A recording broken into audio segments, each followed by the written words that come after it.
Tell your story. Change the conversation. Organized by students. TEDx Youth at SHC. I'm in PT, trying to regain my balance post-surgery.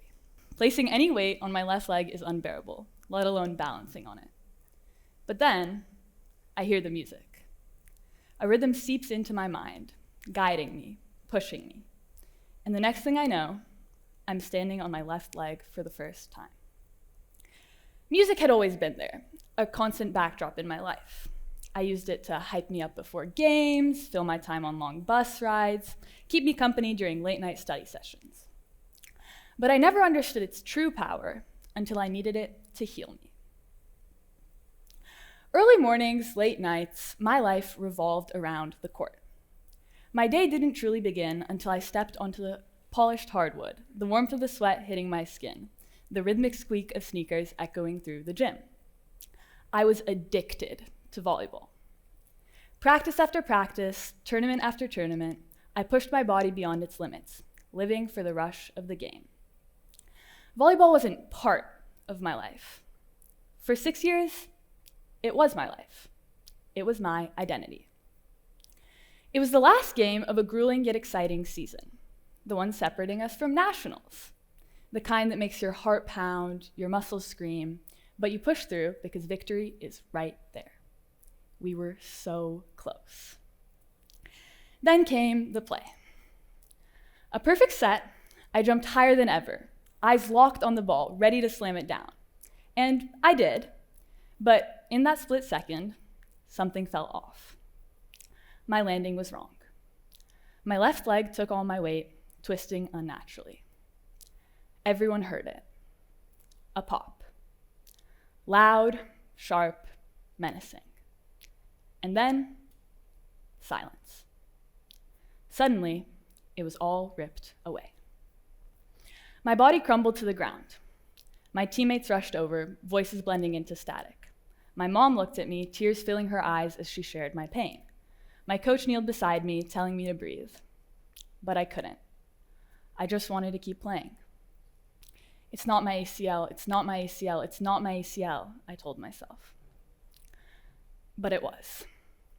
The MRI doesn't lie. This broke me.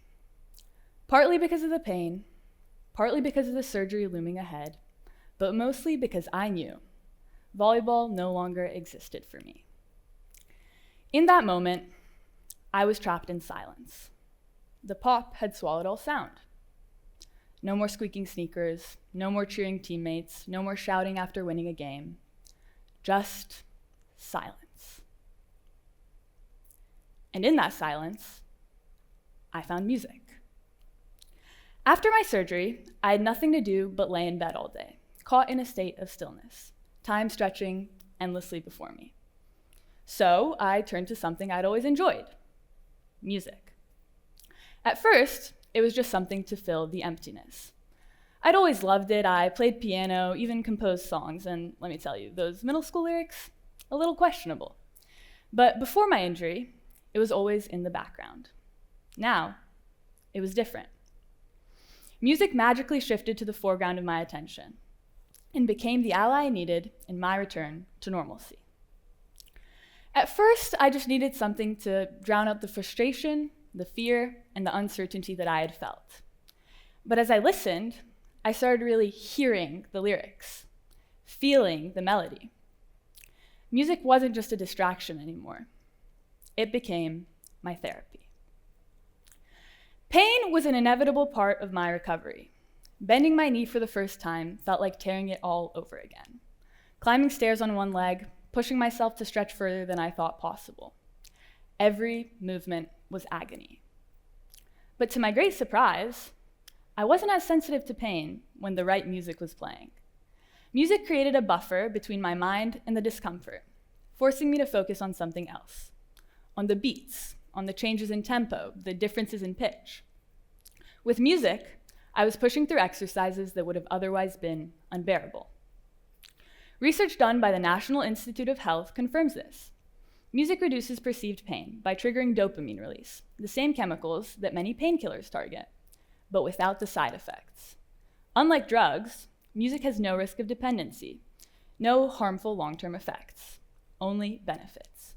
It was rewiring my brain, shifting my focus from discomfort to rhythm. First steps were hard. My muscles were weak, but I had to keep up with the sound. My steps synced with the beat and my coordination improved. That's because rhythmic auditory stimulation is proven to enhance motor function and rehabilitation. It's used in treatments for stroke patients and those with Parkinson's. I understand now that my physical therapy clinic always had music playing for a reason. Music can literally retrain the brain's motor pathways.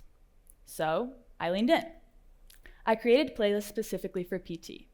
Steady beats for balance, fast-paced tracks for motivation. Rehab became bearable.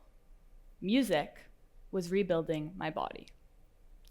Beyond the physical, music transformed my mental state. Emotions ran high during recovery, but certain songs like Ghost Town or Sweet Jane had a way of lifting my spirit. I felt like me again. My identity was returning. Music increases serotonin and endorphin levels, giving the brain the same kind of relief that psychotherapy, or even medication, might provide. Research from the American Psychology Association and Harvard University confirms that music therapy can reduce stress, anxiety, and symptoms of depression. It wasn't just about distraction. It was about emotional processing, about giving sound to feelings I couldn't put into words. This wasn't temporary. It wasn't a crutch. It was sustainable healing with no side effects, no withdrawals, just growth. Imagine a world where injury recovery programs integrate personalized music therapy at every stage, where rhythmic compositions are prescribed alongside physical therapy routines. What if hospitals and rehab centers didn't just use music for ambiance, but as an active tool for healing? Neuroscientists are studying how music accelerates recovery from strokes. Research is uncovering how melody interacts with neuroplasticity, shaping the brain's ability to rewire oneself. We are beginning to understand the potential of music. Now, it's time we start using it.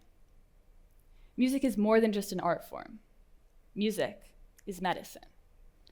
And now, more than ever, it's so easy to create our own prescriptions, or should I say playlists. When my parents wanted to mix of songs, they had to burn CDs. Before that, it was cassette tapes. But now, it's effortless. A few taps and we can craft the perfect playlist. We have so many ways to create and share this form of medicine. We have the ability to shape our own healing. Music was always in my life, but I never realized its power until I needed it most. Healing looks different for everyone. Some turn to psychotherapy, others to medication. But music? It's accessible to all. It's long-term, sustainable, and uniquely personal. It doesn't just fill the silence, it transforms it. It turns pain into resilience and stillness into progress. When everything else fades, it's the right melody that can guide you forward. Thank you.